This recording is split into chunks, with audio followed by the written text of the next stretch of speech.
CM Revanth రెడ్డితో BRS ఎమ్మెల్యేలు భేటీ అయ్యారు. అసెంబ్లీలో సీఎం ఛాంబర్లో రేవంత్ తో హరీష్ రావు, మల్లారెడ్డి, పద్మారావు సమావేశమయ్యారు. దాదాపుగా 15 నిమిషాల పాటు చర్చించారు. నియోజకవర్గాల్లో ప్రోటోకాల్ పాటించడం లేదని సీఎం రేవంత్ కు బీఆర్ఎస్ నేతలు ఫిర్యాదు చేశారు.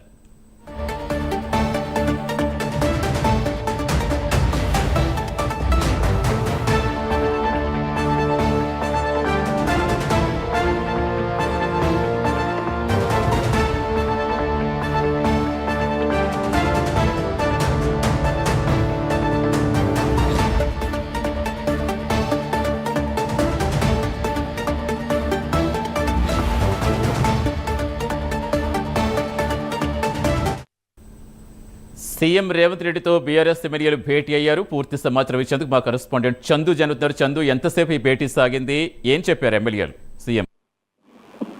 సీఎం రేవంత్ రెడ్డిని ఆయన ఛాంబర్ లో మాజీ మంత్రి మల్లారెడ్డి కుటుంబ సభ్యులంతా కూడా కలిశారు. ముఖ్యంగా ఎమ్మెల్యే మర్రి రాజశేఖర రెడ్డి కూడా ఉన్నారు. మెడికల్ కాలేజీల సీట్లకు సంబంధించి పెంపు విషయంలో దానికి సంబంధించిన అంశంపైన ప్రధానంగా చర్చించినట్టు కూడా తెలుస్తా ఉంది. మరోవైపు కాన్స్టిట్యున్సీ సంబంధించిన అభివృద్ధి పనుల విషయంలోనే కలిసినట్టు కూడా మల్లారెడ్డి చెప్పుకొచ్చారు. ఇక మరోవైపు హరీష్ రావు, అదేవిధంగా సికింద్రాబాద్ ఎమ్మెల్యే పద్మారావు కూడా సీఎం రేవంత్ రెడ్డిని కలిశారు. ముఖ్యంగా సికింద్రాబాద్ నియోజకవర్గంలోని సీతాఫలం మండిలో పెండింగ్ లో ఉన్నటువంటి SDF నిధుల కోసం కలిసినట్టుగా కూడా కొద్దిసేపటి క్రితమే హరీష్ రావు చెప్పుకొచ్చారు. ముఖ్యంగా సీతాఫలం మండిలో హై స్కూల్, జూనియర్ కళాశాల, డిగ్రీ కళాశాల ఒకే చోట ఏర్పాటు చేసేందుకు గత బీఆర్ఎస్ ప్రభుత్వ హయాంలో 32 కోట్ల రూపాయలు విడుదల చేశారు. ఎన్నికల కోడ్ రాగానే ఆ నిధులన్నీ కూడా ఆగిపోయాయి. కాబట్టి ఎమ్మటే SDF నిధులు విడుదల చేయమని అడిగేందుకే ముఖ్యమంత్రి రేవంత్ రెడ్డి దగ్గరికి వెళ్లి అడిగినట్టు కూడా పద్మారావును కలిసి తీసుకెళ్లినట్టుగా కూడా హరీష్ రావు చెప్పుకొచ్చారు. ఈ విషయంపై